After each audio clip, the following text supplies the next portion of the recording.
off, but he didn't care. I smoked some of it already, but that's still is off our plant.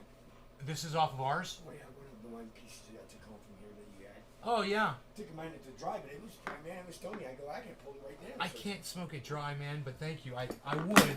Oh, shit. I'm sorry. I would, but, it'll hurt my throat right before the show. Hey, Debbie. So, yeah, I made a tweet. I told everybody you showed up. Saved the day this morning.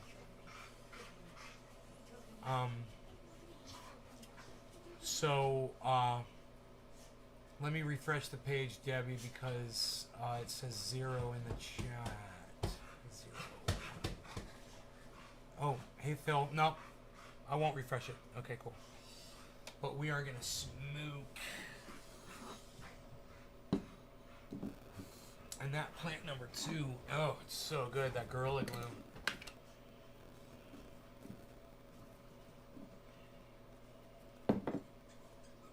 Give me that one. That one. Give me that one. Give me that one. Give me that one. So mean to him.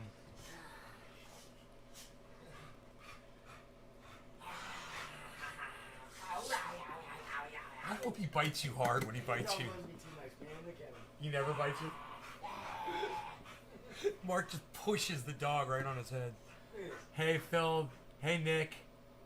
Debbie, cool. What's up, everybody? So, I've got a really, just got done watching earlier show. Oh, good. You're cracking out on the garden. This is something I wanted Mark to hear. And I want to play this for my mom and my sister, too, eventually. But I want you guys to hear it, too. So this is Guy from Coin Bureau talking about crypto for beginners. I think it's really important that everybody learn this, understand how to explain it to other people. Start talking about cryptocurrencies with friends and family is, what the hell is cryptocurrency? Well, here's how I answer that question. Put simply, cryptocurrencies are like regular currencies, except they're entirely digital. Each individual cryptocurrency coin is fundamentally just a collection of numbers and letters. This sounds complicated, but it's actually not far off from what we see with currencies today. Here's what I mean by that. Almost every physical money bill on the planet has a unique serial number. This serial number corresponds to information like when the bill was printed, where it was printed, and so on. Top of the hour, guys. In theory, a record of all money bills that have ever been printed and where they are is kept by a central bank, which shares this information with smaller banks and the government. If you have a debit card or credit card, you'll know that you have an account number on there as well. You also have a password or PIN number that you use to access the money in that account. Your bank branch knows your account number and your name because you had to provide your personal information to open an account. This info is also shared with the central bank and the government. Now, let's say you have a $20 bill with the serial number ABC, and your bank account number is 123. When you deposit that bill into your bank account, your bank branch, the central bank, and the government will see and confirm that the $20 bill ABC has been moved into bank account number 123. This is almost exactly how... Nice! Cheers, buddy! Each individual cryptocurrency coin is like the serial number you see on a physical bill, just without the physical bill. Tire him out. Just like regular bills, almost every cryptocurrency can be divided Gorilla into Glue smaller plant number pieces. 2. So In the good, case of so Bitcoin, sweet. each BTC can be divided into 100 million pieces called satoshis, which are like cents to a dollar. A cryptocurrency wallet address is like a bank account, except that there's no physical card that goes along with it. It's just an account number. Because you don't need to provide any personal information to create a cryptocurrency wallet, this means that your identity is not attached to your crypto wallet like a bank account. Okay, so what he just said, the most standout point I think that you can walk away with here is that when you're comparing regular dollars to crypto, people think that American dollars are anonymous, and he's saying, no, they're not anonymous. He's like, your amounts are being tracked. What is anonymous, though, is crypto. It's really interesting, but... You know, it's anonymity is not the important thing about crypto. With, you know, who cares, who knows what or whatever. It's trackable, and the government will be able to trace it for tax purposes and all that shit. And I'm sure that if you're running some kind of an exchange that isn't doing that, you're going to get shut down. But all these exchanges are licenses. They're all licensed to operate. So, they're all doing it according to what the license deems necessary. Where were we? How far in were we?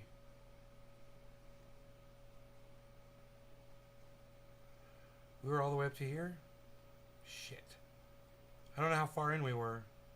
I don't want you guys to have to listen to the same thing over and over again. Here we go. Oh yeah, we were this far. Okay. Like a bank account, except that there's no physical card that goes along with it. It's just an account number. Because you don't need to provide any personal information to create a cryptocurrency wallet, this means that your identity is not attached to your crypto wallet like a bank account is. Most importantly, any cryptocurrency held in your personal wallet is held directly by you, not custodied by a bank like regular money in a bank account. This means that nobody can shut down your cryptocurrency wallet or block your transactions because you have total control over that account at all times. Now the trade-off here is that if you lose access to your cryptocurrency wallet or forget to write down the recovery phrase you get when you make one, well, you'll lose your cryptocurrency forever. Instead of banks and the government keeping track of everyone's bills and bank account balances, these records are stored across all the computers connected to a cryptocurrency network.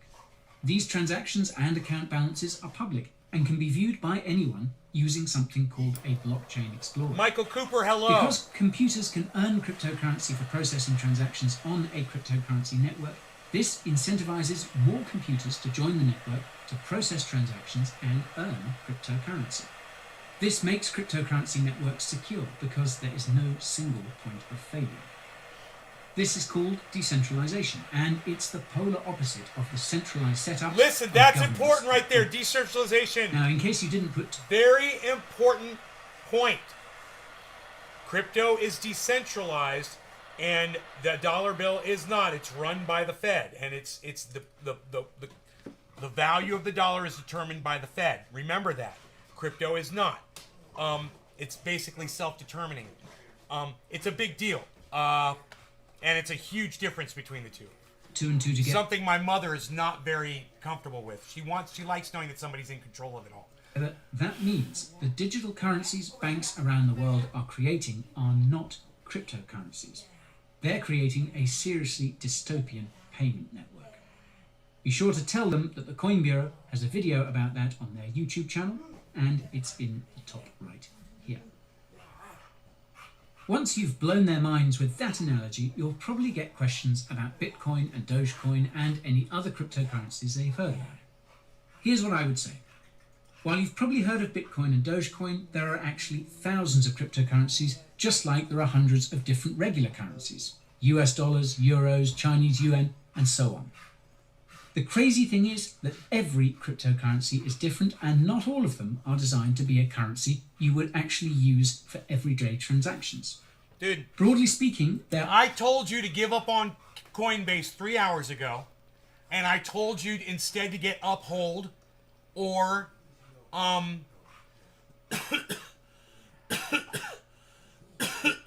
any other one. I mean, Uphold is one. It should be easy. You just totally ignored me, bro. I can't help somebody that's just gonna fucking ignore me. I gave you the right information, and you just chose to ignore me.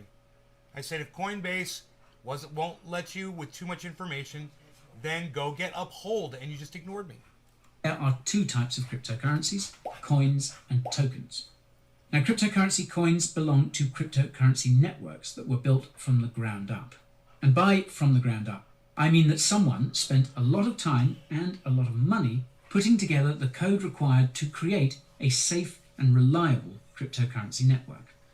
Cryptocurrency coins are the cryptocurrencies given to computers when they process transactions for a cryptocurrency network. Oh, yeah, Michael, we don't do Trovo anymore. They banned me for life from Trovo for drug use. Not allowed to use drugs on Trovo. What can I say? I use drugs, you know? For example, BTC is a cryptocurrency coin because... Hey, you guys want to see something funny? Hey, Mark, do you use drugs? It's like, yeah. Yeah. Bitcoin network was built from the ground up, and BTC is given to the computers that process transactions for the Bitcoin network. Because cryptocurrency networks are so hard to make from scratch, only a few dozen. No, I'm not going to waste my time with you and Coinbase. I told you to download Uphold, and you're ignoring me. I hope you got a driver's license, bro. You're going to need something to prove your identity. You know, like some kind of ID, I'm sure. Personal identification card, something. And cryptocurrencies are actually coins. Passport. The rest are cryptocurrency tokens. You sent me a In direct... contrast to cryptocurrency coins, crypto tokens are easy to Michael, you sent me a direct message on Twitter, bro? Are you tweeting at me, bro? Hey, it's 7:10, everybody.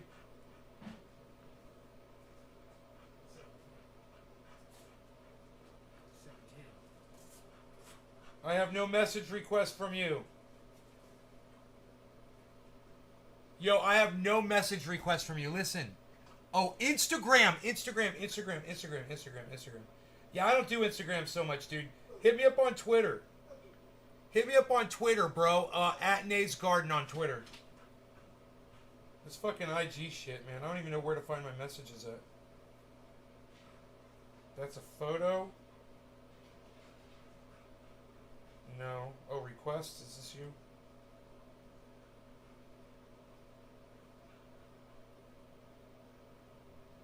I don't see you, bro.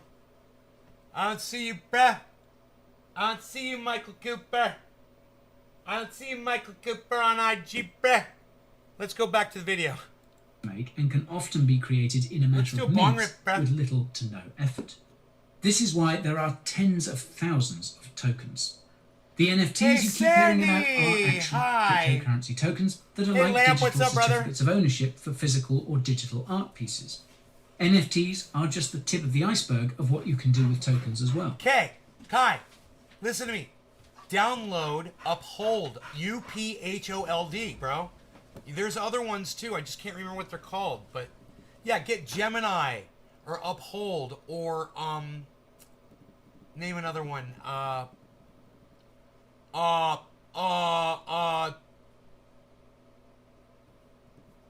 Yeah, that one. The one that I can't remember the name of. Get that one too. Uphold, UPHOLD. UPHOLD. Uphold. You just ignored me before. Why didn't you ask me this before, bro? I said don't fuck with Coinbase if you can't get into it. I said get Uphold or get Gemini or get what's that? Exodus. Get Exodus. Oh, for example, there's a company called Circle that issues a cryptocurrency token called USDC. Just give them a whole bunch of them until you find one that you can use. is fully backed by real US dollars, which means that for every one USDC you won't see it on Facebook, bro. Circle has $1 US in the Happy bank. 710. You can create USDC by giving them your dollars and redeem your dollars with USDC. Another company called Paxos issues a cryptocurrency token called PaxG. Each PaxG token is backed by 1 troy ounce of gold kept in a vault here in London, and you can redeem PaxG tokens for real physical gold or US dollars. The best part is that both Circle and Paxos are fully regulated in the United States. There's backed crypto right there. My mom would love that. And regularly audited to make sure they have the appropriate number of reserves on hand backing their tokens. How's that for security? Now, speaking of security, the most important thing to remember about cryptocurrency tokens is that a lot of them are nothing more than scams. This is primarily because cryptocurrency tokens are so easy to create.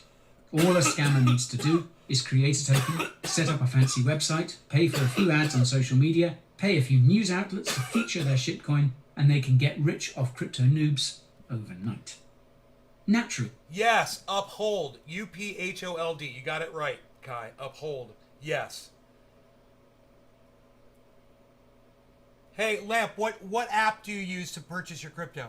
The next question your crypto-curious compatriots are likely to croak is a timeless classic. Are cryptocurrencies safe? After all, I heard they're used by scammers and criminals, and I keep reading about all of these cryptocurrency hacks.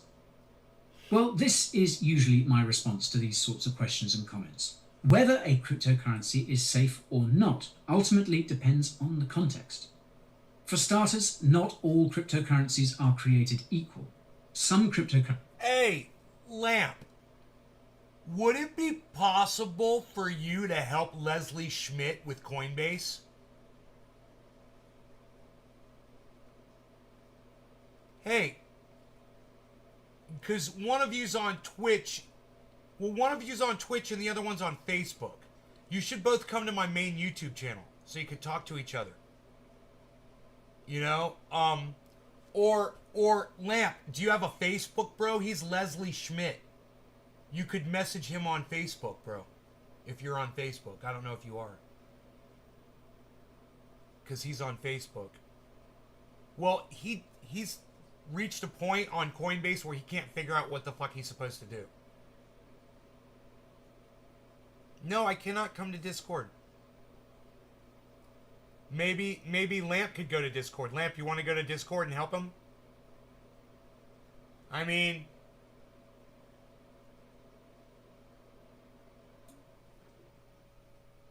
I think you guys would have less of a language barrier.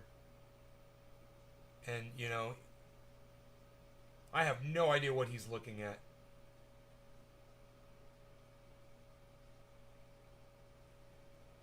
Lamp, have you ever been to the Discord server?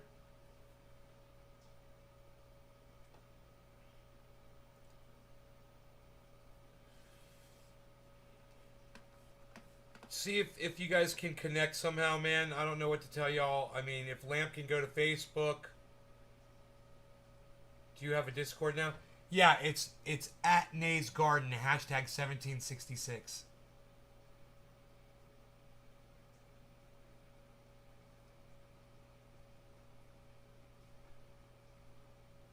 Can you send your Discord? At Nays Garden, hashtag at Nays Garden, hashtag 1766.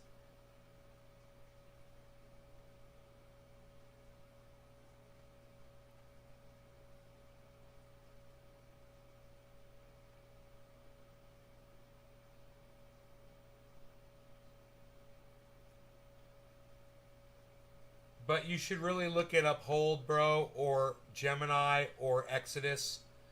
There's a whole bunch of other apps out there, bro. And I'm sure you get one that doesn't have the KYC on it. Or whatever those letters are. KFC, KYC. Hey, Bad Bad Blue Jaws. 5, thank you, brother. You're hosting me. Nays Garden, 1766.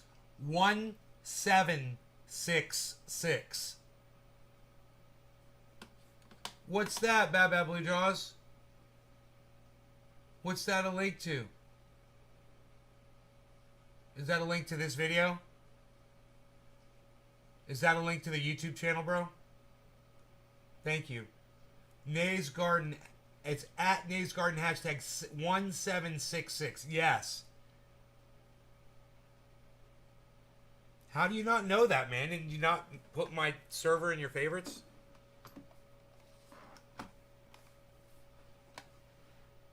It says dated. It says updated? What?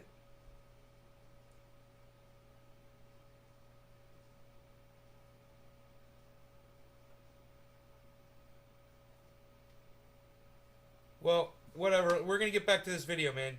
Currencies are built to prioritize speed over security, and usually the consequences of that play out quite Hey, quickly. quarter of the hour. Luckily Really for quick. us, there are always hackers somewhere looking Damn to it. crack cryptocurrency Refresh. networks Damn it. so they can trick them into creating new coins or tokens out of thin air to sell for a fancy profit. Now, this might sound scary, but it's no different to what happens to banks and corporations on a daily basis. When hackers succeed, the affected company usually beefs up its cybersecurity. The same goes for cryptocurrencies. This means that most cryptos that have been around for years are robustly battle-tested as a consequence of always being under attack by bad actors. If you're not convinced, well, consider this. As I mentioned earlier, some cryptocurrency networks are made up of computers spread out around the world that are constantly double-checking transaction histories and account balances. If you wanted to corrupt a cryptocurrency network, you would have to hack more than half of all the computers connected to the network at the same time in order to do it. This is impossible to do if you have a cryptocurrency network like Bitcoin that has millions of computers spread around the world. That said, some cryptocurrency networks have fewer computers processing transactions and are therefore more vulnerable to attack. The same rule applies to centralized cryptocurrency services like cryptocurrency exchanges, which is where most crypto hacks have happened. These are much easier and more lucrative to exploit than an individual cryptocurrency wallet, which is insanely secure.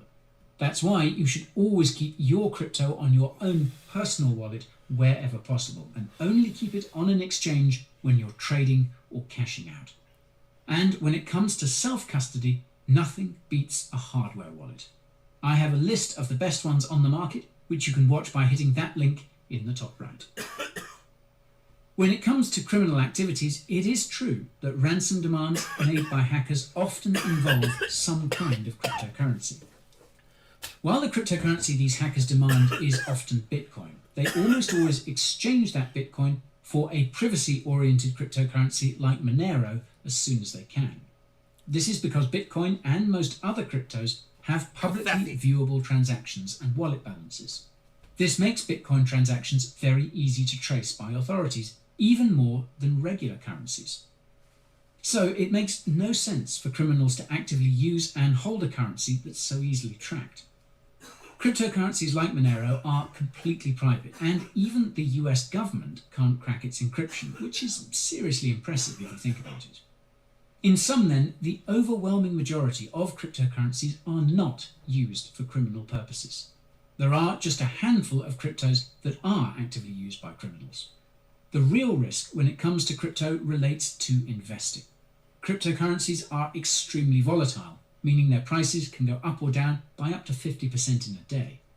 Investing too much in crypto can be extremely dangerous, especially when you push your luck with something called leverage trading, which basically uses borrowed money. That's why you should only invest what you're willing to lose and not a penny more. Not financial advice, of course.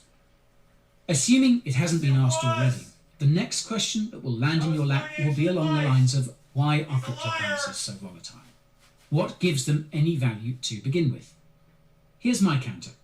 What gives the money in your wallet or in your bank any value? Now, once upon a time, it was backed by gold, but that changed, and since then, all state-issued currencies around the world have been losing value. This is because the only thing that backs dollars and euros is ultimately the trust we have in the governments that issue those currencies, and that trust has been eroding. Yeah, Harmony 1, A, B, C, D. Not only that, but governments have been actively printing and manipulating their currencies to benefit themselves and the corporations that fund them. You're not going to see it if I write the Discord, bro. Person. This has caused record levels of inflation that incentivizes spending over saving, which leads to overconsumption and causes the sort of environmental catastrophes they claim to want to stop. Look on screen, bro. You can direct them to my video on the massive fiat Ponzi in if they want further context.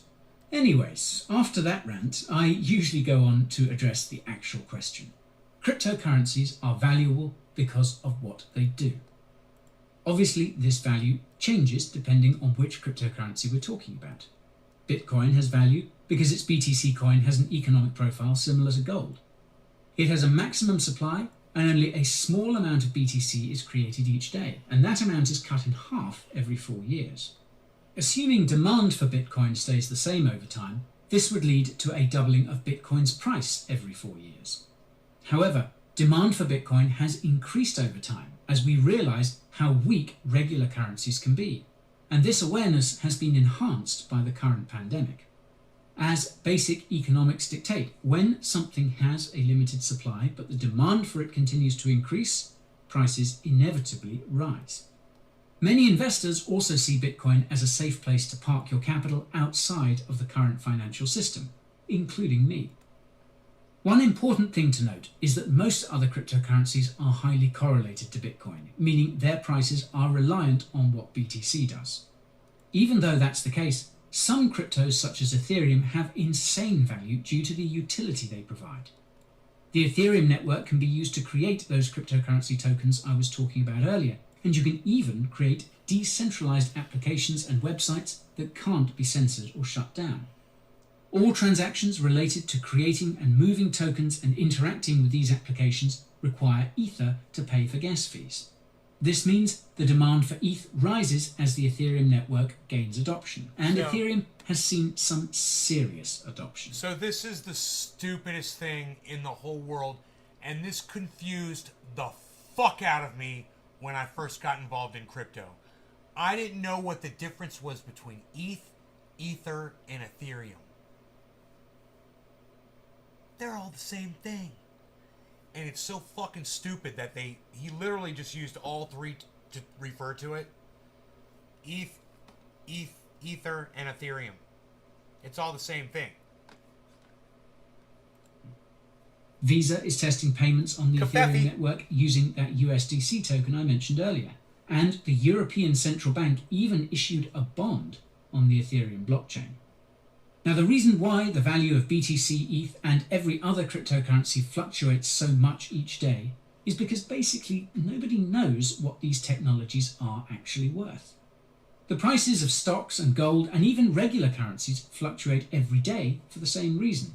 But cryptocurrencies are much more volatile because what they do is revolutionary. Cryptocurrency networks make it possible to lend, save, and borrow without an identity, credit score, or bank. They make it possible to do business directly with other people without a middleman taking a cut, meaning service giants like Uber and tech giants like Facebook could become obsolete. They make it possible for communities to pool their funds together and vote on how they should be spent, which could eventually cut out the needs for governments and their crooked politicians. You could even say that cryptocurrencies are the equivalent of a powerful alien technology that threatens the dominance of the powers that be. Now, this potential makes the average crypto investor very emotional. The slightest possibility of a clampdown on crypto results in a market crash, and the most outlandish rumour can lead to a massive market pump. In the longer term, however, you can see that crypto is growing, and that growth is unlikely to stop anytime soon. Now, by this point in time, you've probably more or less convinced your cohort that crypto is pretty legit, and that means there's only one question they have left to ask you. Where do I get it? Which cryptocurrencies should I buy? Well, before you answer that question, you must remember to emphasize that nothing you tell them is financial or investment advice. Otherwise, you could end up in court if their crypto investments go south. Bullshit. Bullshit. You would only end up in court if you were not a financial advisor and you said that you were a financial advisor and that you had a contract with them to give them financial advice. That's it. No one on the internet is going to get sued. Let me tell you how many people, Carl, how much money he's lost people. How much money Ben from BitBoy Crypto has lost people. How much money anybody that's recommended something has lost for people. Hey man, they don't get sued. They're not in on a contractual relationship with any of their audience members. And for this fucking idiot to sit here with that stupid look on his face and act like that literally what he does, he's justifying this stupid little disclaimer that he does before every show. Now, by this point in time, you've probably more or less convinced your cohort that crypto is pretty legit, and that means there's only one question they have left to ask you. Which cryptocurrencies should I buy? Well, before you answer that question, you must remember to emphasize that nothing you tell them is financial or investment advice. Otherwise, you could end up in court if their crypto investments go south. You know, just to hear him say that, you're just like, dude, no they won't. What are you, a fucking idiot?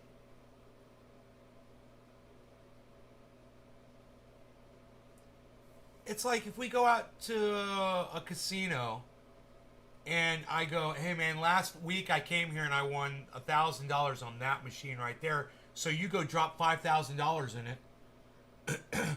Oh, you gave me financial advice. I'm suing you in court.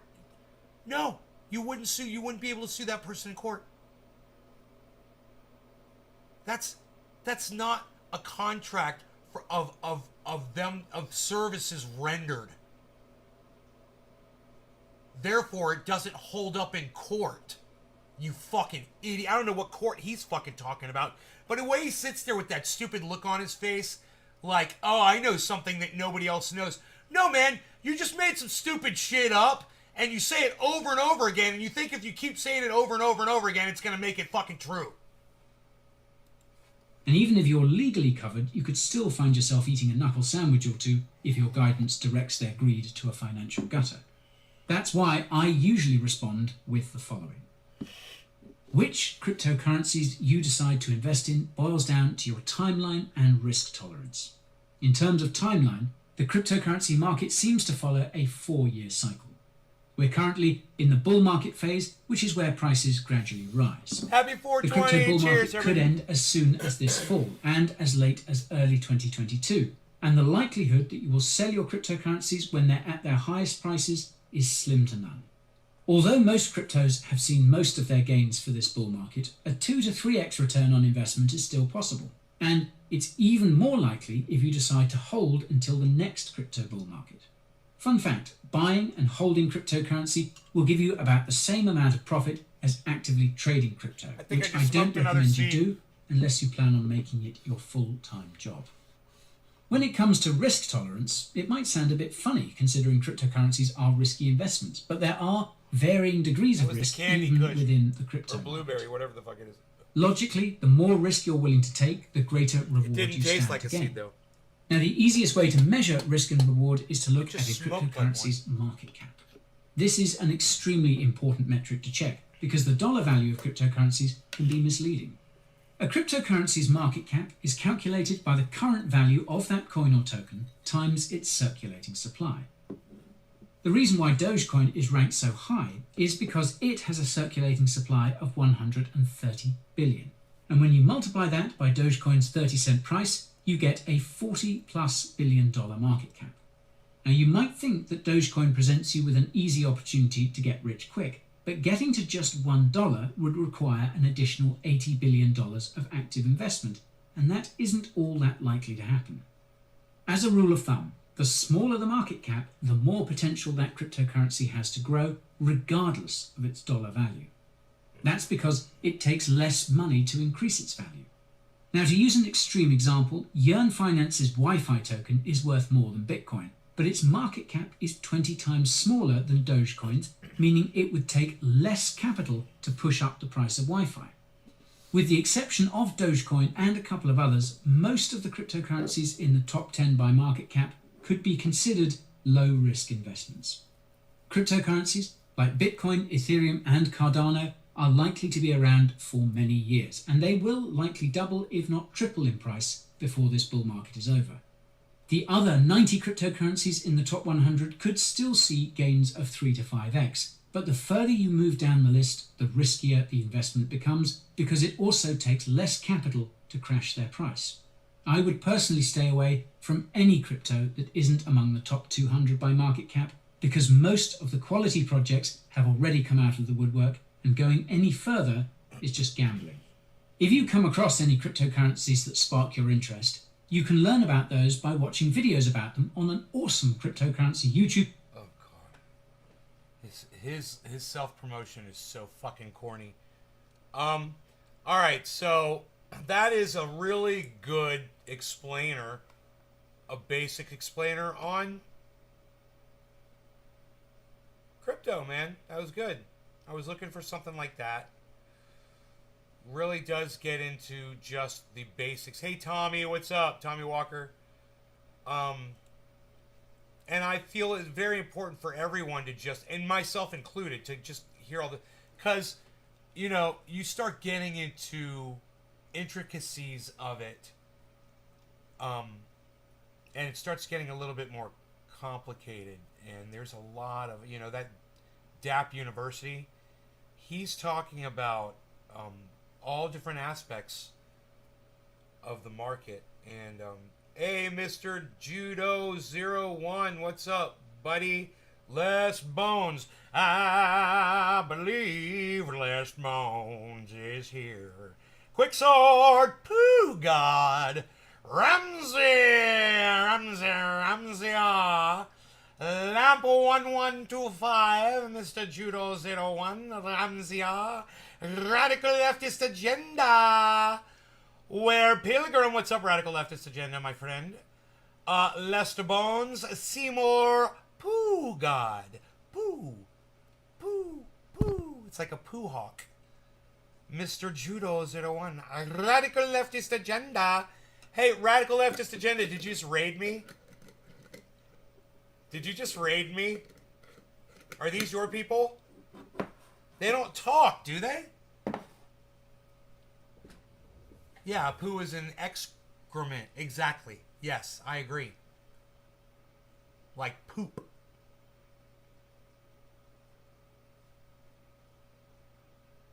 Like a bird flying over going, poo, poo, as it poops on your car. That's what I meant. I think you misunderstood me.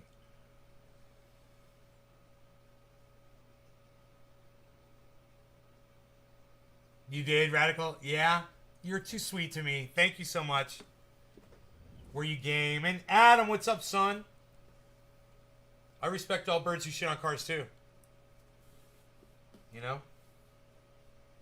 Adam, what's up, Adam?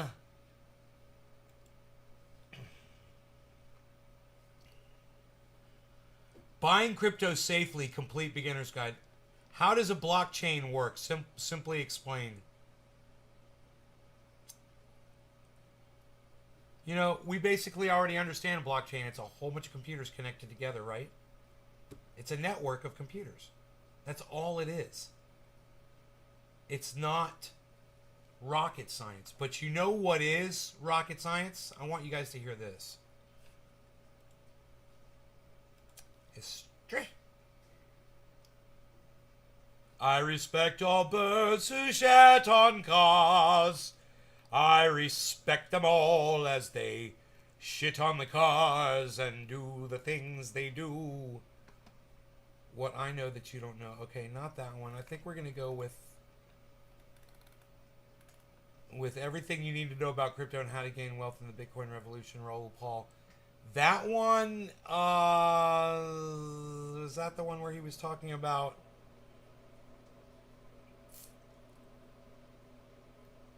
Saylor? Michael Saylor may become the richest man ever. I don't like all these ones that have B-roll. I hate the fucking B-roll. I don't like the B-roll. I don't like the B-roll. I do not like the B-roll.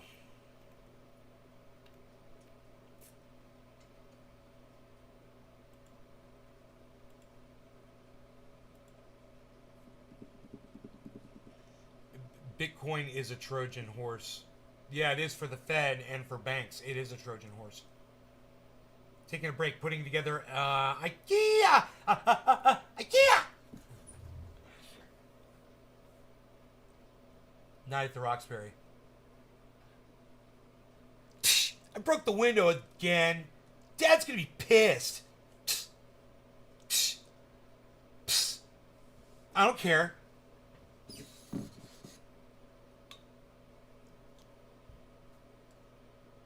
Does it?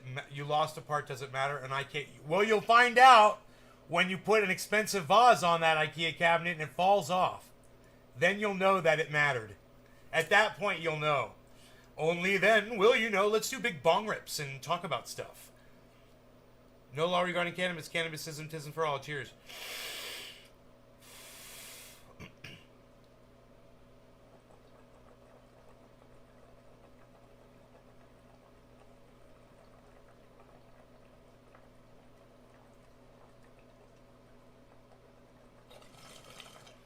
You guys want to hear what a guy with half a $1 billion has to say about crypto? Check this out. Belegu.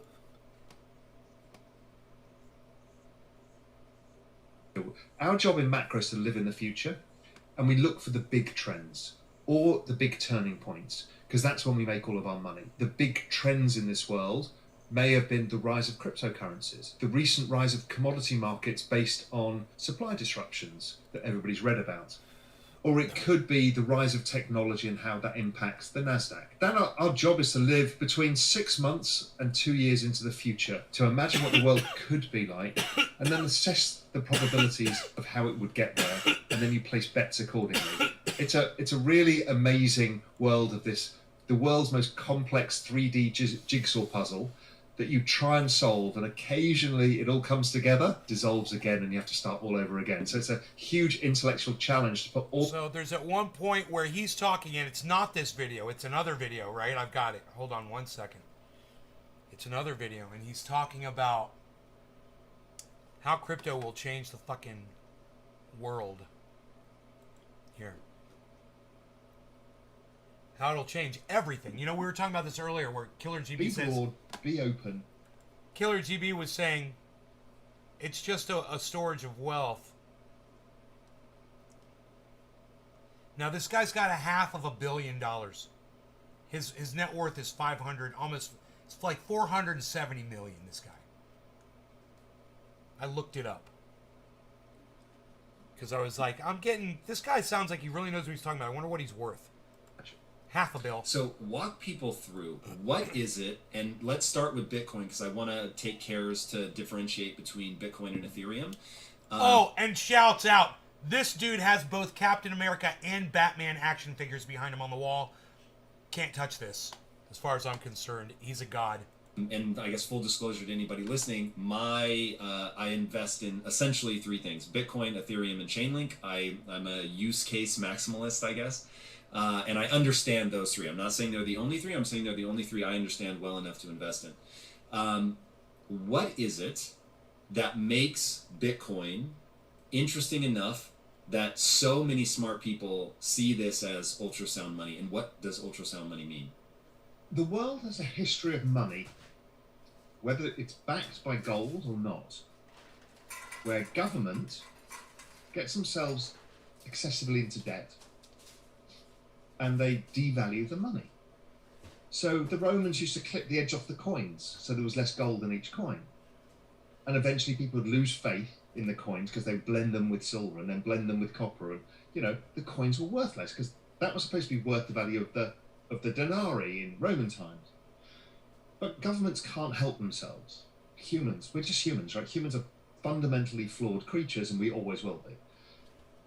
So then we have these gold standards. The US and the UK are on gold standards. World War One, World War Two, we all have to leave it because we've got too much in debt again. We've overly financialized yet again because humans love leverage above all things. It's kind of sex and leverage are the two things that drive humans for some reason. Then we adopt a new system, which has been around before, but it keeps getting abandoned, called fiat money. Fiat money is money not backed by anything. It's backed by the promise of the central bank paying it. So that's the dollar bill that we all are familiar with, and every country in the world now adopted fiat currency. But as with everything, if you're really thirsty and I gave you a bottle of water or sold it to you, you'd probably pay me 10 times too much for that bottle of water. If I give you 1 million bottles of water, they're worth precisely zero to you. So scarcity has value. That's art, that's cars, that's almost anything. Humans value scarcity for whatever reason we do. And so if you're printing too much money, you're creating less scarcity. So yes, there's money everywhere. Mark's cutting his plants down. So once you understand that, you say, Mark's harvesting, what guys. does it mean? The dollar hasn't collapsed. It's kind of where it was versus the euro in the last 5 years or whatever it is. And then you say, but my $50,000 salary now can buy me much less shares in Apple, Amazon, Google, Microsoft. In fact, units of the S&P 500, I suddenly can't buy as much. Since 2008, it's a fraction. I can buy like a third of what I could. Same with real estate. Same with gold. And then you're like, assets have suddenly got expensive. They haven't. So call Mark. The value of your savings has gone down. Are the tracks ready? Yeah, they're ready. So you can't afford. I've been smoking to buy this shit for assets. weeks, What is an bro. asset? I've been An smoking asset this shit is for weeks. deferred It's ready. Consumption. From Trust the me, future. I get high as I buy a fuck when I house. smoke it. I sell it in the future. I get to retire. Whatever the things are, right? We don't buy the S&P because we want to hang it up in our wall. We buy it because we want to sell it at a future date to realize money. So that means our future selves are now poorer. That's essentially what this means. That's what currency debasement is. So Bitcoin comes along in 2008, in the middle of the crisis. It's kind of like it was perfectly prepared for this and said, Satoshi goes, hey, look at this. I can create an algorithm that only creates so much of this thing, the Bitcoin, and it can never vary, ever. So therefore, this is scarcity that humans can't fuck around with. Now, humans have this propensity to fuck around with scarcity because they're economically incentivized to do so. Here they can't. So then they become economically incentivized to own this asset because it's scarce and it cannot be changed because it has this consistent supply curve and a limited number. So Bitcoin becomes this great store of value. And it would look like gold because gold's a good store of value. It's worked for thousands of years. But Bitcoin has this other thing to it. It's a network, which gold isn't, and it's technology, which gold isn't. So we have use cases and the benefits of building a network. So suddenly it goes up exponentially in price. Roll on to 2015, and suddenly somebody's looking at the blockchain and they start saying, imagine if these bits on the blockchain, which is where you record the ownership of something, in Bitcoin, it's Bitcoin itself. What happens if we could put a contract in there? Because humans live on contracts. You know, everything is basically a contract in our legal terms. And that was the rise of Ethereum. It became a platform where you could programmably change the blockchain. Not the attributes of the blockchain. You couldn't remove anything off that ledger, but you could change the little holding buckets and say, well, it can look like this, it can look like that, it can adopt to this. And those things were verifiable as well, so they couldn't change. So this created Ethereum, which became the platform. So if you think of Bitcoin as this store of value, this very pristine, beautiful thing, then you think of Ethereum as also a very beautiful thing, but it's a much broader application because it's like programmable money. Yeah, there's one concept that I want to nail down here, and if you think I'm crazy, let me know. But when I think about, so I've worked in the inner cities a lot, and you begin to realize, wait a second, the generational poverty is a mindset knowledge problem far more than it's a money problem, because they manage to pass on a likelihood of being poor. And so when you think about, okay, well, right now in the US for sure, and I would imagine most of the Western world, that your zip code is the number one predictor of your future success, more than your IQ, which I'm just not willing to live in that world. But that's a really fascinating phenomenon. And when you begin to ask the question, how is that possible? So you have extraordinarily smart people that regardless of their IQ are going to be trapped in a poverty cycle. Why is that? And some of it has to do with what a guy named Geoffrey Canada discovered in terms of the language centers of your brain. And if you're not hearing enough words when you're an infant, just the language centers don't develop well, and you can have a hard time interviewing for jobs and climbing the sort of traditional corporate ladder in that way.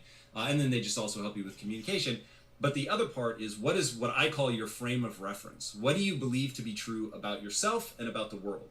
And one of the ideas that fails to get passed on in that poverty cycle is an idea of ownership.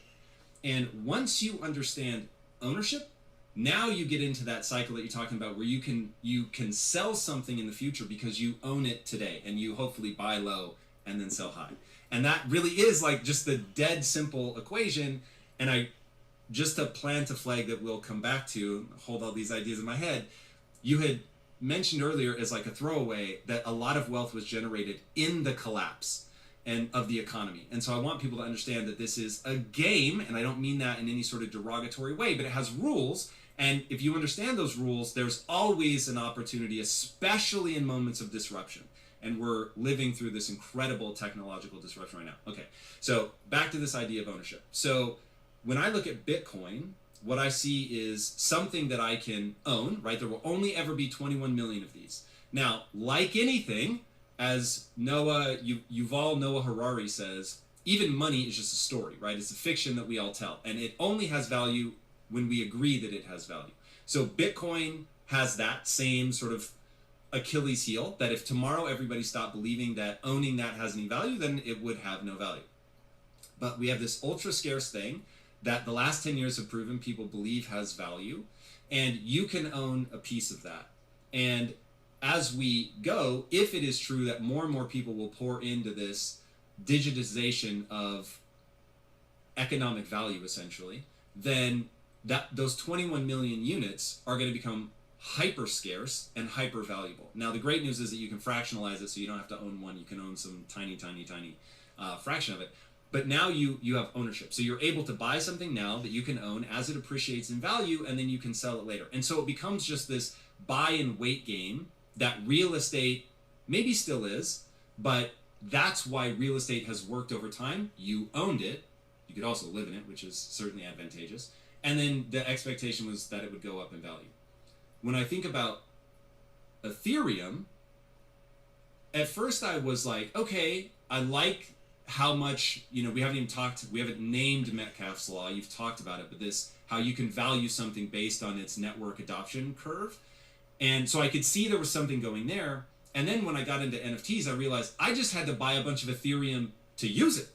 And so I was like, okay, well, wait a second. If I'm over here like scrambling just to buy it to spend it, I'm like, this is me being able to buy into the dollar when it's like new and nobody's sure if we're going to use it. I thought, whoa, I would take that opportunity. So that's how I see the difference in the two. One is just sort of straight ownership of something, and then one is like, well, I know people use this, and because people use it and there's controls around the supply, that the odds are that it will go up in value. Ethereum's kind of like owning a part of the internet. It's, as you said, I mean, everybody has to use Ethereum basically that uses this crypto rails, unless you're just in the Bitcoin world. But everything that we talked about, and everybody will have, even if you're not very familiar with the space, will have heard the term DeFi or NFTs or tokens. Basically, most of that is still being built on Ethereum. And as you said, the network, so what is this Metcalfe's law that you and I have referred to? Metcalfe's law is, it really started to become understood in the 80s, and then much more so as mobile phone networks started, these giant connected networks, right? Because digital technology allowed networks to connect. Before it's humans, we couldn't connect with each other in the same way. So networks connect with mobile phones, suddenly they explode in value. All these phone companies, huge companies. And if you added them all up around the world, they'd be worth tens of trillions probably. We just don't even think of it in those terms because they're fragmented networks. Then the internet comes along, this free network, and everybody builds on top of it, and they create network effects. Like the most classic example is Facebook. Facebook connects us with friends and family, and in exchange... So funny that he mentions Facebook. And now Facebook, does he say it's literally coming out with, it's already released Novi, which will be the largest bank in the world? They get your data, they sell you adverts, and so you've got a bunch of people using it, a bunch of businesses now building on it, and this advertising monetization structure.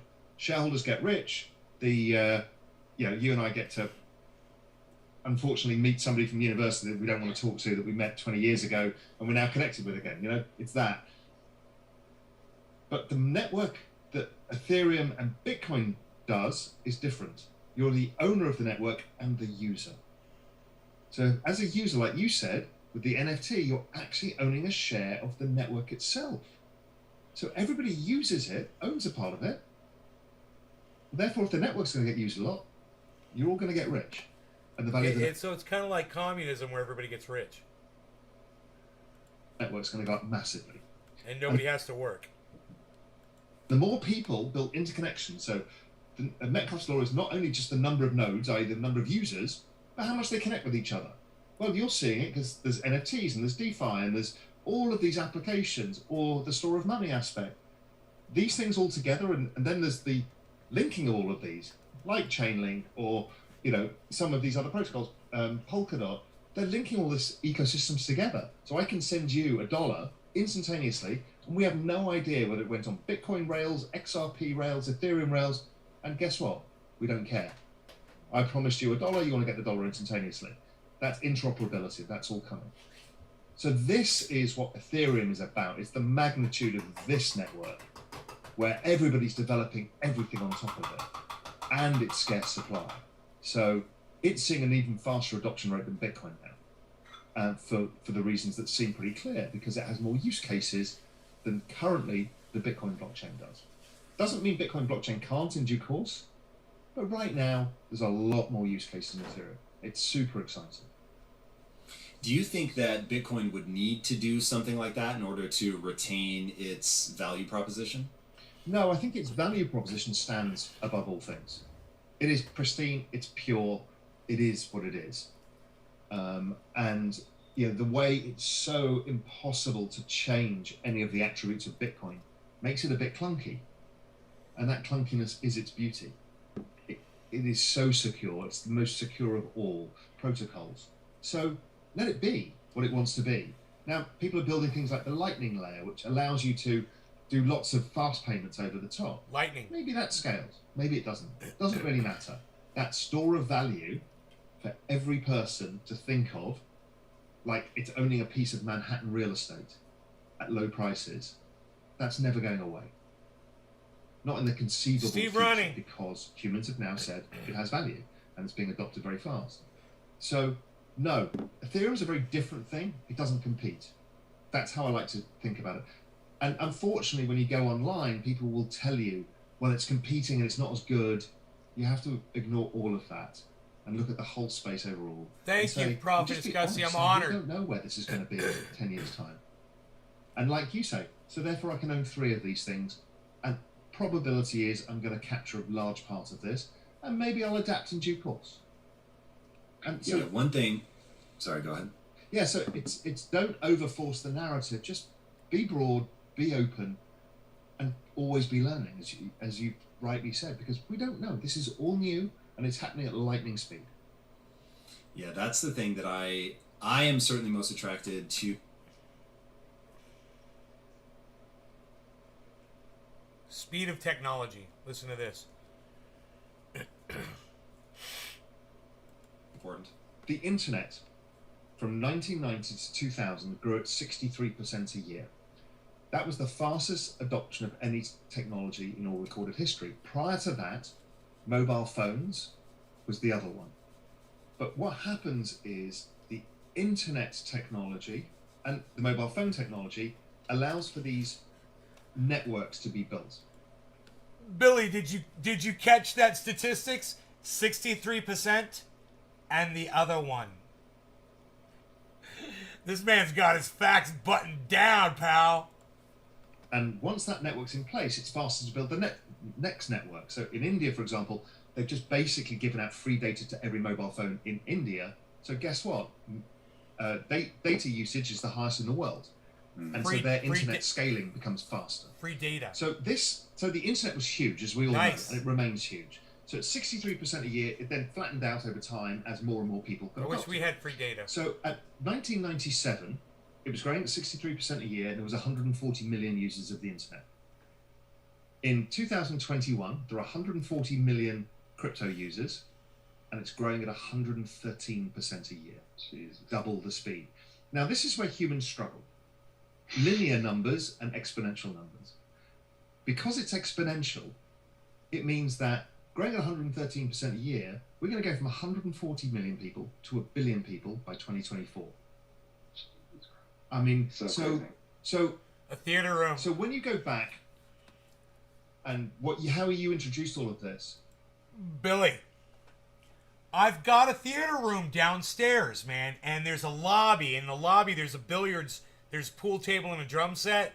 You walk in, there'll be all the movie posters, and then you go in, and there's the 100-inch projection screen with recording studio sound so if you know with a that couch. something is being adopted at this speed, and it's a networking of money at its core, and you can buy an infinitesimal fraction of it, so everybody can buy 10% of their net worth, then everybody who takes this Hey, opportunity hey, will Visa. probably have the biggest You have opportunity in history. Pretty dry. Did you cut it all down?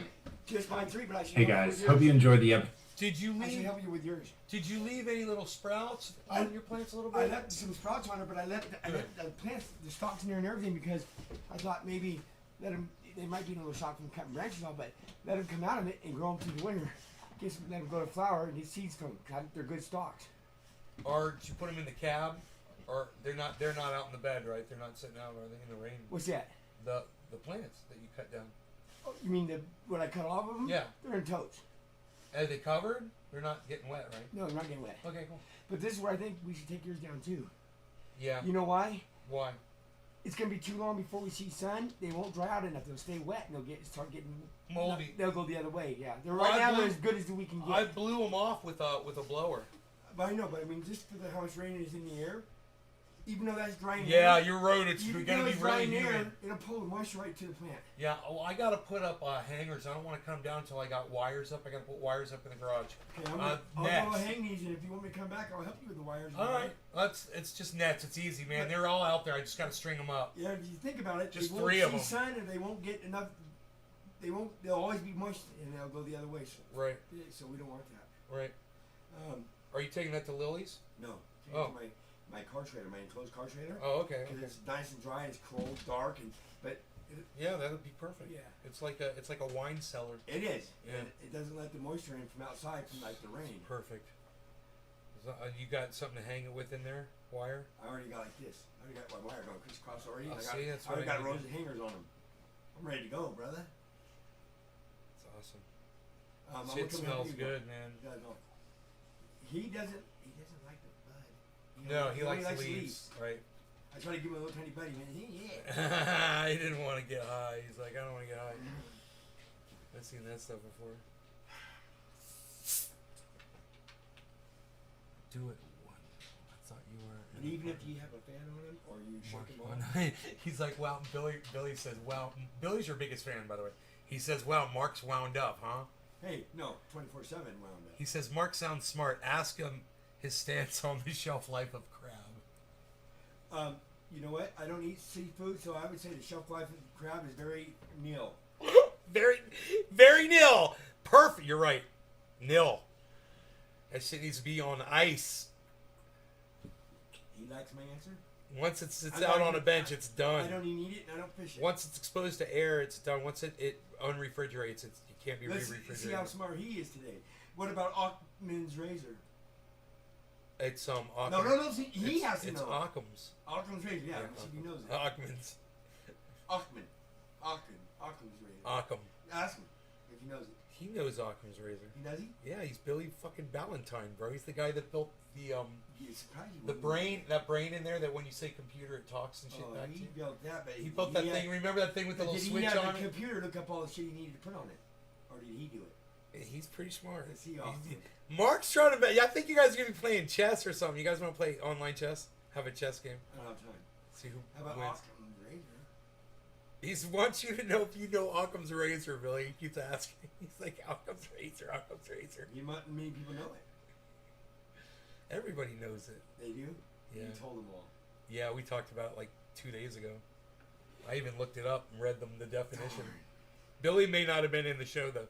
It's Occam's razor, and my opinion is you should try to shave with it. Yeah. Yeah, okay. How about Grey Lackey? How about Grey Lackey? So, Does the name come from? How about, it's a three-part question.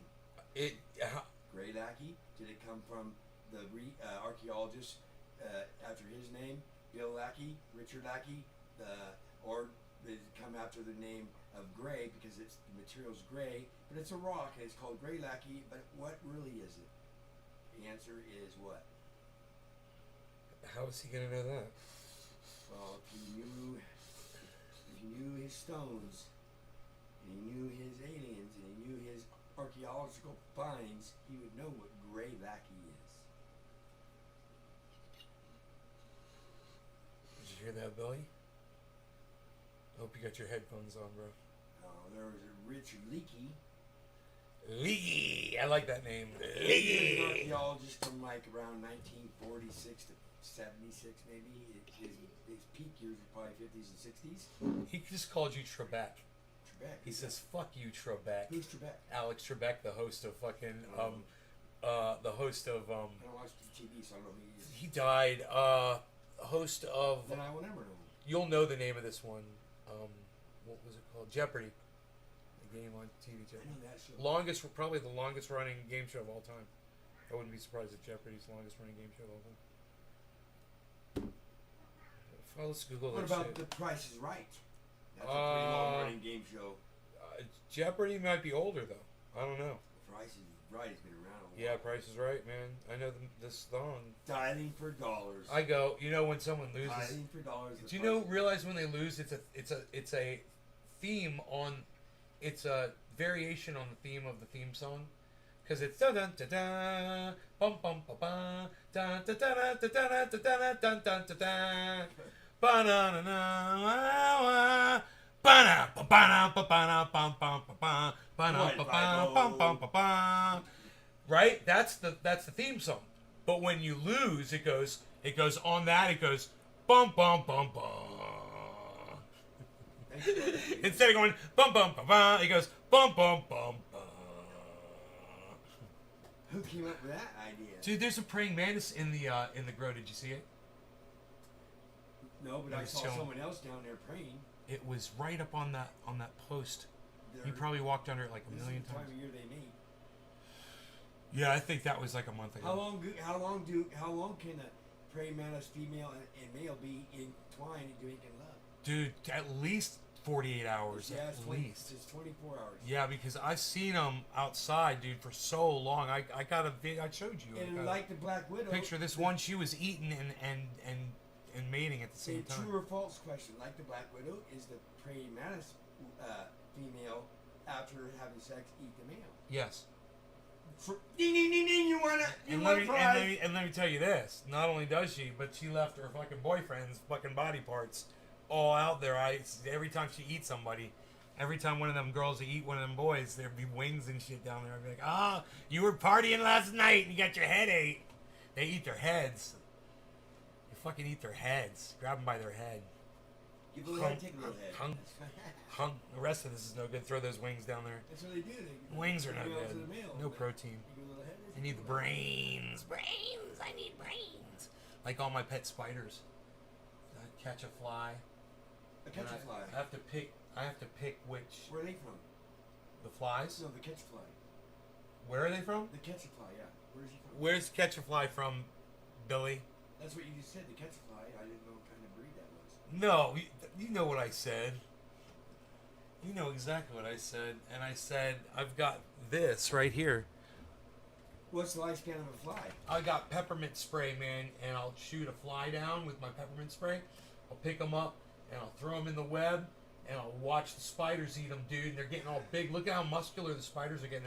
My spiders are getting all big and shit. Would you think They're the- bowing up. You think the Google people that do the information on different things, you think they got their information wrong about the length of time the fly lives? Because if you Google it, they'll say, yeah, about 24 hours.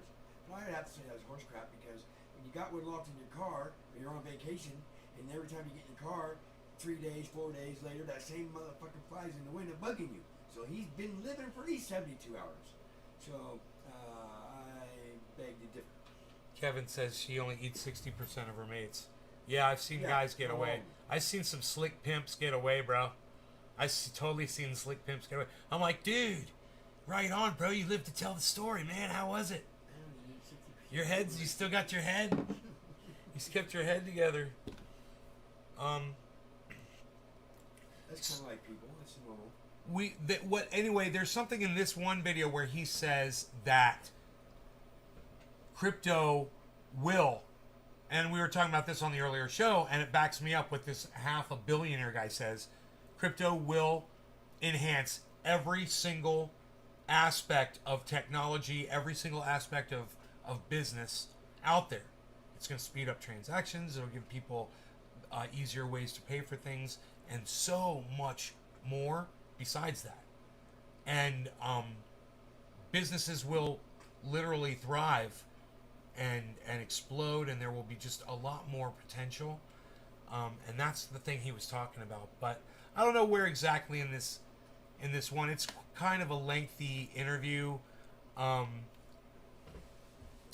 Bilyeu is his name. He's got 2.4 million subscribers. Can you believe that guy's got 2 point? He's got Batman and Captain America. Batman and Captain America action figures behind him. He's got 2.4. Awesome. Cool. I'll go hang those nets up in the garage. It's just I wasn't too crazy about bringing them across the yard in the rain. You need any extra hangers? Any what? Hangers. They go on your line. No. You can hang it just on your line. Yeah, I just put it right on the netting because I got nets out there. Hopefully, hopefully.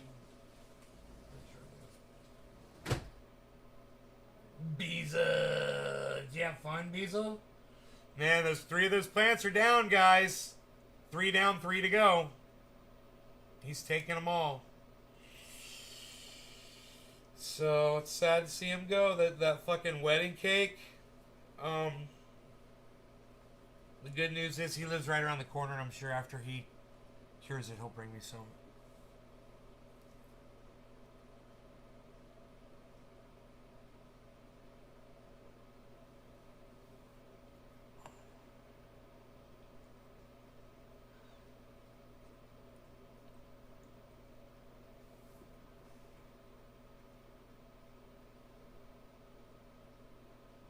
I'll just tell him tonight. I'll be like, dude, don't trim it, man.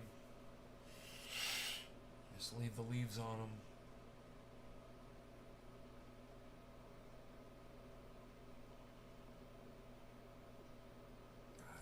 I hope he fucking knows how to cure that shit right, man. He could just totally fuck it all up. You know? Ugh. Might turn it into freaking dust. Dave C. Fishing, what's up with Bong Loaded? What?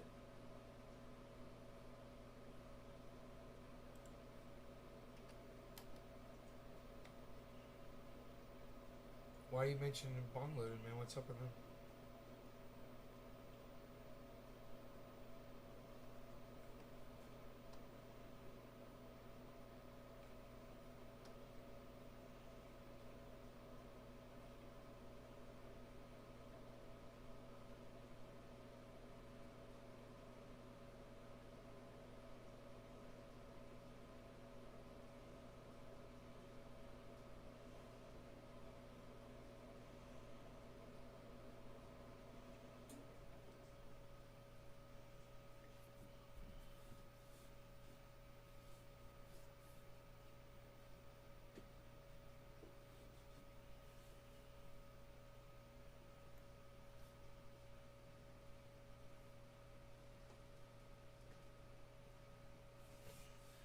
Oh, wow, man. 2 children killed, 8 people injured when a car lost control at Texas Drag Race.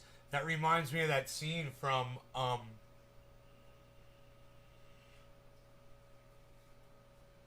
Final Destination, dude. Final Destination?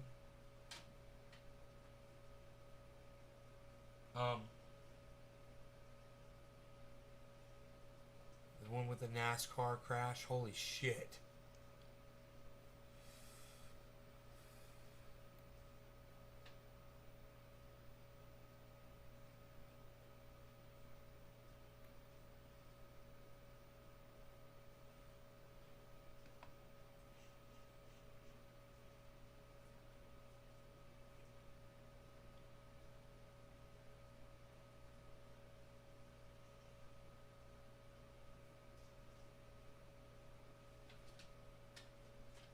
There's nothing.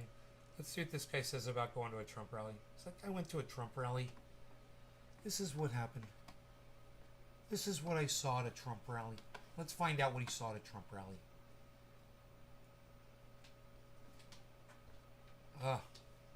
I just lost 3 out of 6 plants. 17 car crash. Oh my god. Why? What was it, raining really bad or something? Holy shit. What's that all about? My last Trump rally was January 6th. Have you seen any gallows go up anywhere? Nope. Do you think Mike Pence will show up here today, or does he not want to hang? Oh, I think he would be afraid to show up here today. Yeah, why is that? Because he was a coward. He didn't do the right thing. That's why. Or because these people tried to kill. You know, people say, oh, Trump's there, that's a cult, blah, blah, blah. But I feel like cult is such a negative word. We are not a cult. We are a group of Americans that love our country and want it back. Are there any old hits or things you hope he goes back to? Old hits. Oh gosh, I feel like whatever he spews out of his mouth, I just love it. I feel that whatever he spews out of his mouth, I just love it. That was perfect. And yeah, it doesn't matter, does it, hun? And it is spew. And she knows it, and she literally says that. And that's what she thinks about Donald Trump, is that when he speaks, he's spewing like when somebody vomits.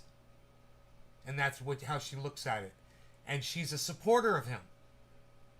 I just love. It doesn't matter what he says. Yeah, we're gonna love it. We're gonna love being here. We're gonna love hearing what he has to say. But this isn't a cult. No, I don't think so. Oh my god, that is so funny. But this isn't a cult. No, it's not a cult. Hey, whatever the man spews, I love. But it's not a cult, right? Dude, I love shit like this. Now is the man who bravely travels to the MAGAverse and back, contributor for The Daily Show, the great Jordan Klepper. Jordan, so good to have you back. Thanks so much. We just heard they don't think it's a cult, but when you were just walking around, we saw some very weird stuff, not the least of which was a flag with Trump riding a velociraptor, firing a machine gun. That seems kind of cult-like. What else were you seeing at this rally? Well, definitely there was the new merch. I've been to enough of these where Donald Trump on a velociraptor with an AR is no longer that surprising. There were, though, quite a few Confederate flags, which was strange in Des Moines. There was a flag that was an American flag with a hand that came down, lifting it, and behind it was a Confederate flag. And everybody was dressed to the nines to stand in a field for up to 12 hours to listen to the man speak. I even saw someone selling women's pee funnels, so that if people didn't want to leave their space in line to go use the restroom, they could urinate right there. Which, to me, when you're peeing in a field waiting for the leader to speak, you may be closer to a cult than you think. Is that a Q? Yeah, Are you a Q supporter? certainly. Wasn't Q's whole thing that Trump would be reinstated as president? He's never left. There's no doubt in my mind, 150,000%. That he's still president of the United States? Really? Does he still hold the powers of the presidency? Well, he's been flying around the world on Air Force Enoch, One. what's up? Says something. I thought Joe Biden's... People coming over the hill didn't have time to react to the debris. So they're faking it? Yeah, it's not even. No one died. Good. Who is running the government right now? President Yo, Trump. He's Enoch, ready to go. Billy, And 2 military. P funnels, please. And he's running the military. So we should blame him for what happened in Afghanistan. No, But it's still his fault. it's way beyond my. Understanding. I Thank you for talking to me, George. Enjoy seeing current President Trump. My head hurts. I'm speechless. Jordan, help me out here. I can. Do you run into people? I can help you out, Jim Acosta. Here it is. Stupid people have found a new home. Low IQ people and racists have found a family that they can all stick together and barbecue with.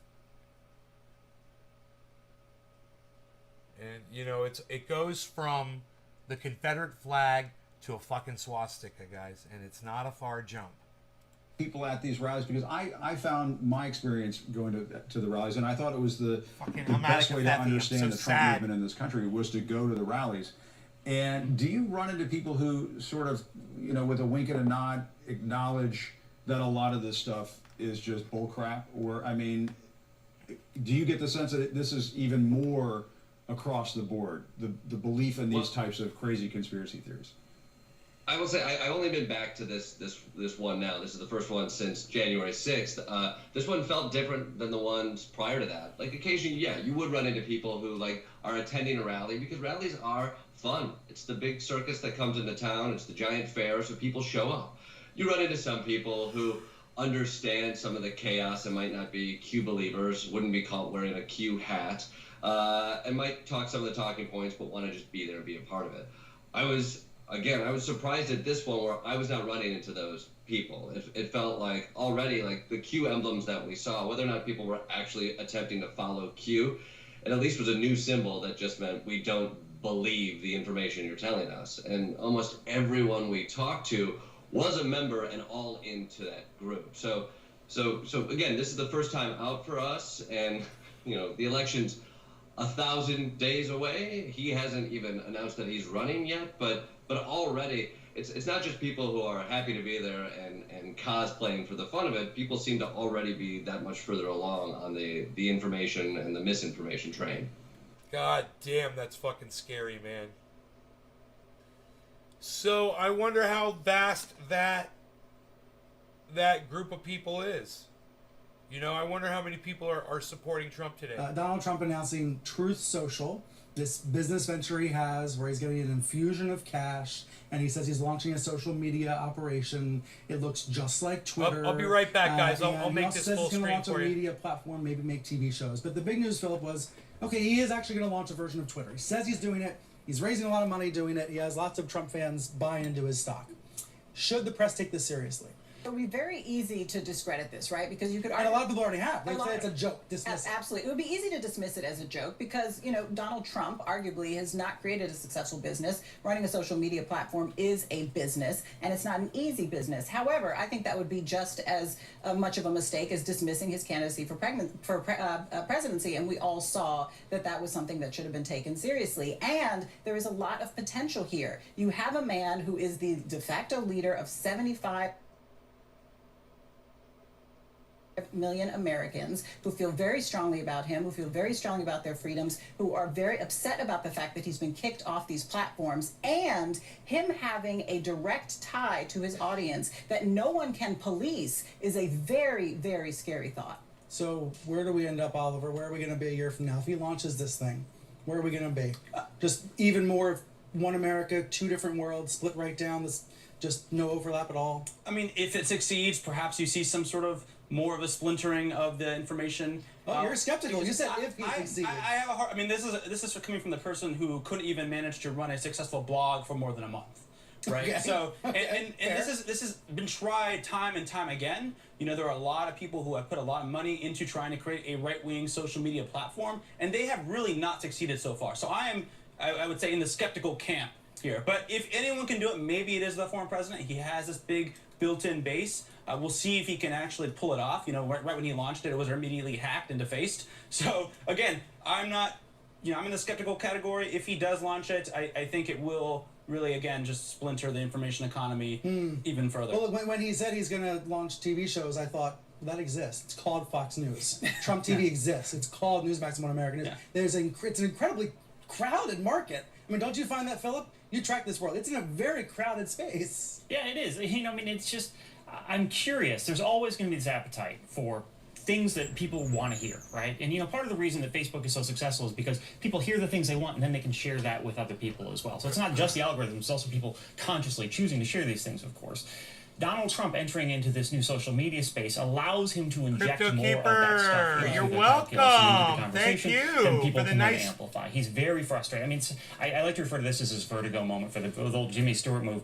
New Trump site would be a safe space for lies. The thing about Donald Trump is he lied as president of the United States how many times?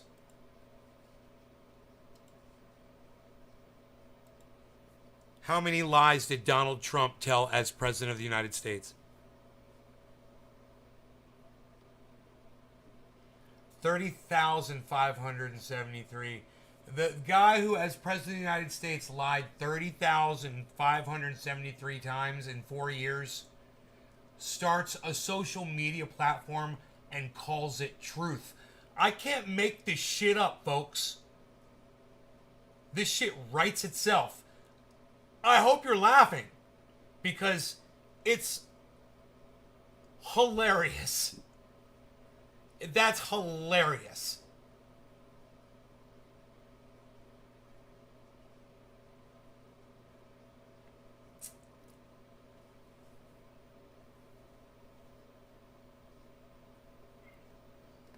Hell yeah.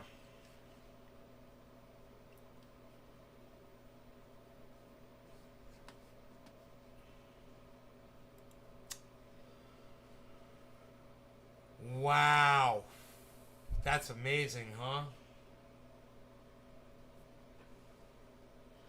So, I'm gonna go down to the garage. I'm gonna set up some nets, 3 nets, so I can hang up 3 plants. Should be pretty basic, pretty easy. The thing is, the plants are pretty goddamn big.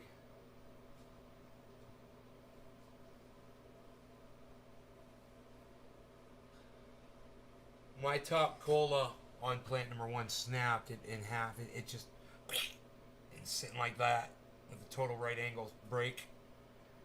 Couple bud branches broke, so it's good that I'm going down there to bring them in.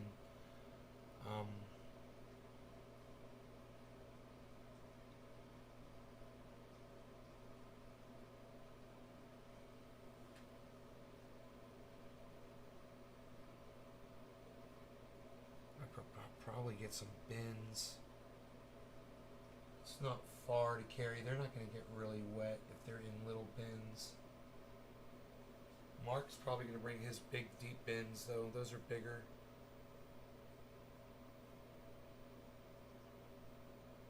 So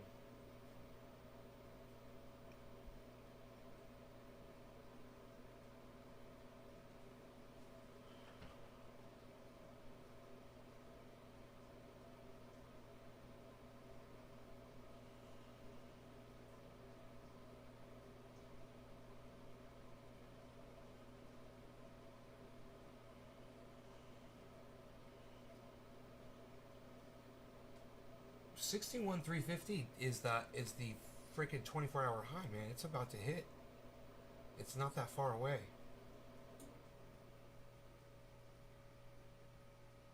Huh, I wonder if it could develop steam. What day say? Sunday. Ah, it's not a good day for that to happen. It might just keep going along where it's at. Let me see where it's coming from. Yeah, it's man, it's like a freaking heartbeat right there, man.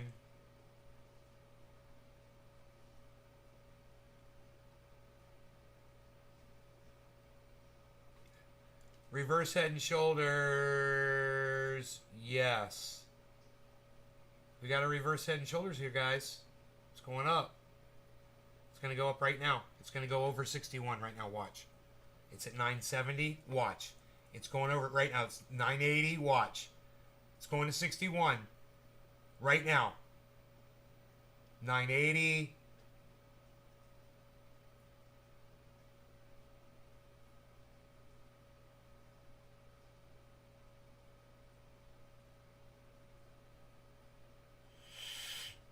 It's going because there's a reverse head and shoulders that just occurred. There's also a decrease in value and volume, resulting in a shot upwards. It's definitely going straight up. It's going up to 61.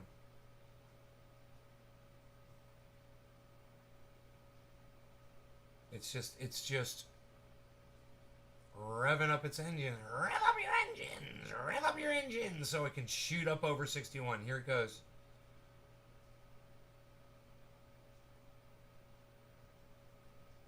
Psst. Nobody's not revving up the engines anymore, though. Yeah. Boom, boom, boom,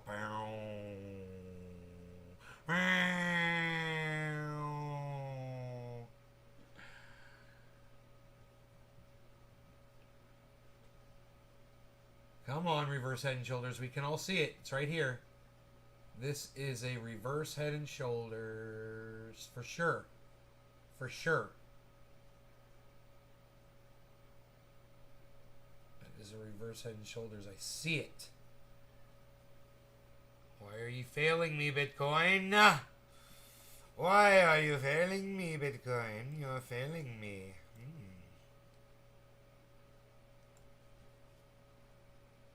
What do you suppose is going on here? For I don't know. Let's move this chat over here. Yes, and put this right here. Very good, sir. Yes, indeed. Okay. What's going on? What happened to my 61? Where's my 61? Reverse head and shoulders. Reverse head and shoulders. Here we go. Reverse head and shoulders. Boom. Yellow bar right now. Watch this. We're going to get a yellow bar right here. Watch. You don't believe me? Watch. Watch. Here it comes. You don't believe me? Watch. Watch. Yellow bar right now on my command. And 3, 2, 1. Turn yellow, sir. Boom. Huh? Huh? How you like me now? What? No, it's not. It's green, Gussie. Look again. It's fucking green. And it's going to go to 61 right now. Boom, 61. Exactly as I predicted. Boom. Reverse head and shoulders. I told you it was going to go to 61. There it is. Boom. Thank you. Thank you. Thank you. I just called that jump. I just called that jump in Bitcoin. I saw it. I knew it was going to happen. Reverse head and shoulders, man. Gets it every time, man. The old reverse head and man, there is a fly flying around in here. I will put you in a fucking spider web. I will put you in a spider web. Got my head on a swivel. By 6 p.m. it's supposed to just about stop raining. Just let up enough to the point where we should be able to do this and not get all muddy. But my plants are way bigger than his. It's going to be a much. That's why he's offering to help, you know. He knows it's a big job harvesting those 3 plants.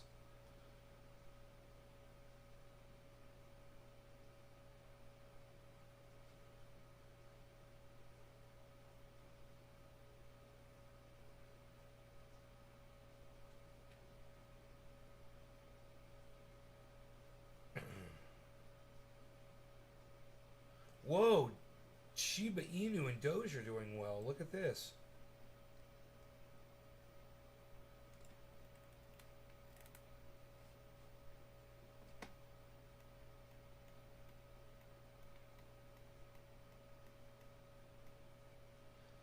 Saitama's not doing as well, huh? It's at -4 now. Oh, SNX is down. I don't like to see that.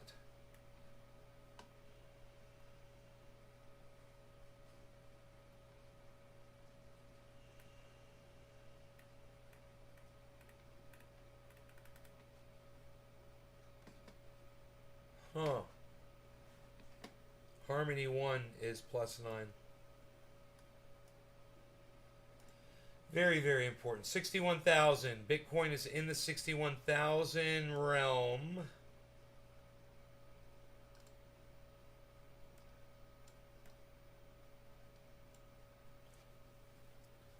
$61,000, guys.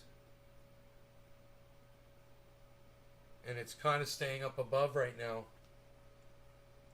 So that's a good hover. 25, 30, 33, 33.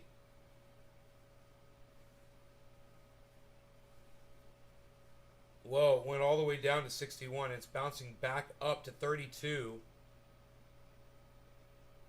Wow. So controlled. 34. 45. 46. 47. 49, guys. 51, 57. 50, 61, 85. It's about to go to 61.1. I don't know what we're going to retest. Let me see what the retest is. 61.149 last time. About a half hour ago. 149. Can we go through 149? That's the question. 149 to get to 350. 149. This is the highest it's been in over an hour. There it goes. There it goes. There it goes. There it goes. Right past it, guys. Is it going to go to 350 now? That reverse head and shoulders was powerful. Now we're going to get pumps after it spikes. It's going to pump a few times, echo down a little bit. We'll see if that's what it did yesterday. We're really learning what this crypto does. Bitcoin here. What's Ethereum up to?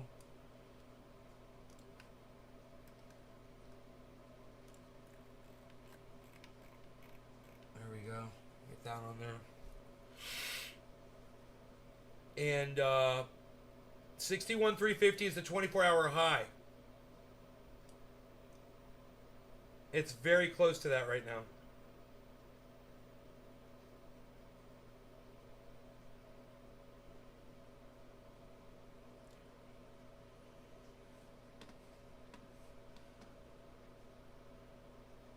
Wow.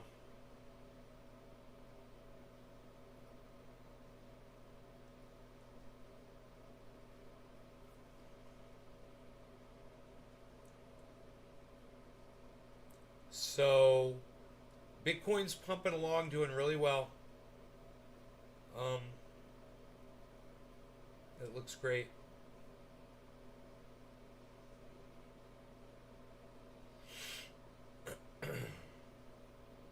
It went down to 59.5. It went down to 59.5 within the last 24 hours. The lowest it went was 59.5.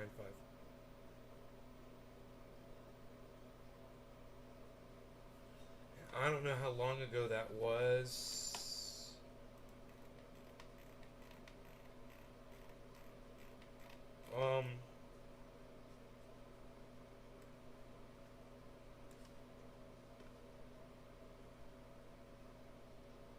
It was a long time ago.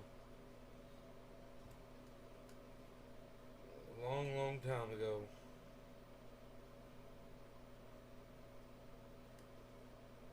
Cardano 212. Cardano's working its way up too.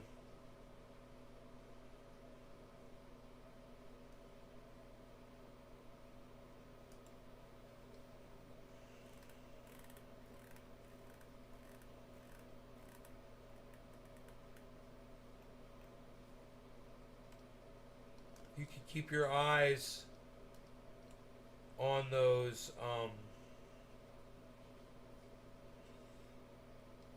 these bars at the very bottom, those down there, and that's your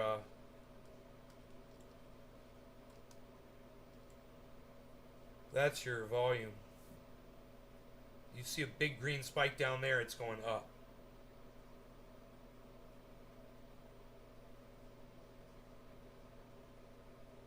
So it should pump a couple of times because of that head and shoulders. It was totally predictable that it was going to do this. You guys could see it. I could see it. I pointed out to you. It's simple. There's nothing to it. Both the volume and the value were dropping after a reverse head and shoulders. That's just two bumps and a big bump. They call that a reverse going downwards. It's in the last half hour to an hour. You see a movement like that. It almost always, and this isn't gospel, but almost always on Bitcoin right now will result in a spike upwards. Look right now, 250. We got within about 100 of our 24-hour high, guys. There's 250 right there. Man, it is just so close.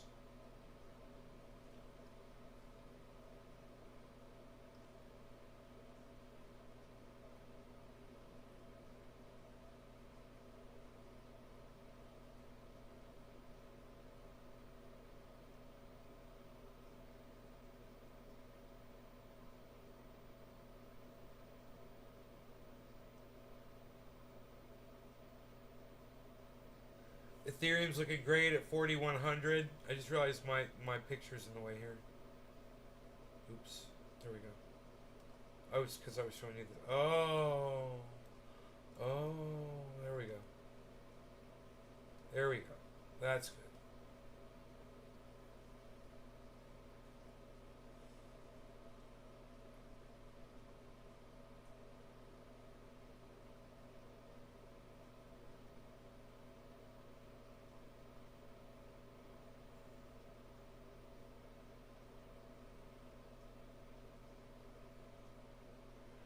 Man, the BP 100 BP is way low on the buying compared to selling, I believe. That's because it's a Sunday, it's the end of the night, man. A lot of people aren't paying attention right now. All over the world, things are shutting down.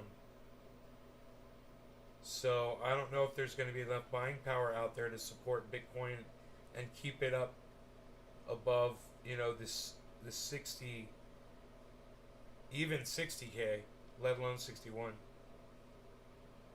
I'm assuming it's going to drop under 61.